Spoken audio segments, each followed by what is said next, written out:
Yang kedua, memindahkan penyakit ke kambing. Wallahu a'lam bishawab. Apakah di dalam hal ini bisa memindahkan penyakit ke kambing?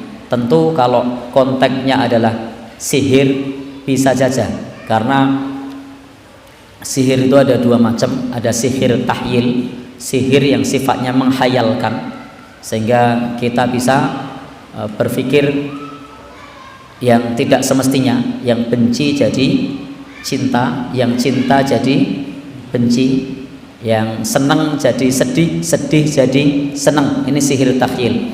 Atau ada pula yang kedua, sihir hakiki.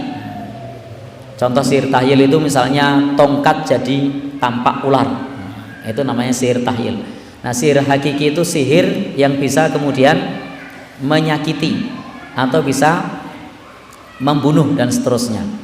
Hanya saja memang sihir yang semacam ini, apakah Bapak dan Ibu ada di sekitar kita orang yang mampu melakukan itu? Nah, ini pertanyaan yang berbeda. Tetapi apakah dengan sihir kemudian mampu untuk memindahkan ini dan itu? Maka dengan bantuan bangsa jin, sihir itu memungkinkan untuk itu. Sebagaimana dahulu di dalam Al-Quran disebutkan ifrit. Ifrit pada saat itu menjanjikan kepada Nabi Sulaiman untuk memindahkan istana Ratu Balkis sebelum berdiri dari tempat duduknya. Maka bisa saja sihir yang menggunakan bantuan bangsa jin itu mampu memindahkan penyakit. Hanya saja adakah orang hari ini di sekitar kita yang mampu melakukan itu persoalan yang berbeda. Tetapi apakah sihir dengan bantuan jin mampu melakukan itu? Maka Al-Quran menjelaskan ifrit menawarkan kepada Nabi Sulaiman untuk memindahkan istananya.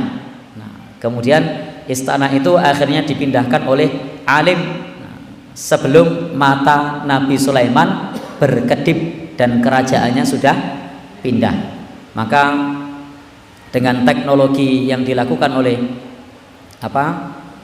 orang-orang yang mampu melakukan sihir itu memungkinkan untuk itu. Namun apakah ada orang hari ini yang punya kemampuan hal tersebut? Itu persoalan yang berbeda. Karena kita di dalam agama kita meyakini bahwa sihir itu ada. Bahkan di dalam ayat-ayat Al-Quran, Imam Ibnu Katsir misalnya menyebutkan beberapa ayat-ayat yang bisa dijadikan sebagai bacaan untuk menolak sihir. Misalnya surat Al-A'raf 117 sampai 122, Yunus 8182, Toha 65 sampai 70. Kalau sihirnya pemisah suami istri, misalnya surat Al-Baqarah ayat 102. Ini adalah ayat-ayat yang menjelaskan kepada kita untuk membatalkan sihir. Maka menunjukkan bahwasanya sihir itu memang ada. Cuma masalahnya untuk saat ini di era modern ini masih adakah orang yang menekuni sihir semacam itu? Wallahu a'lam bishawab.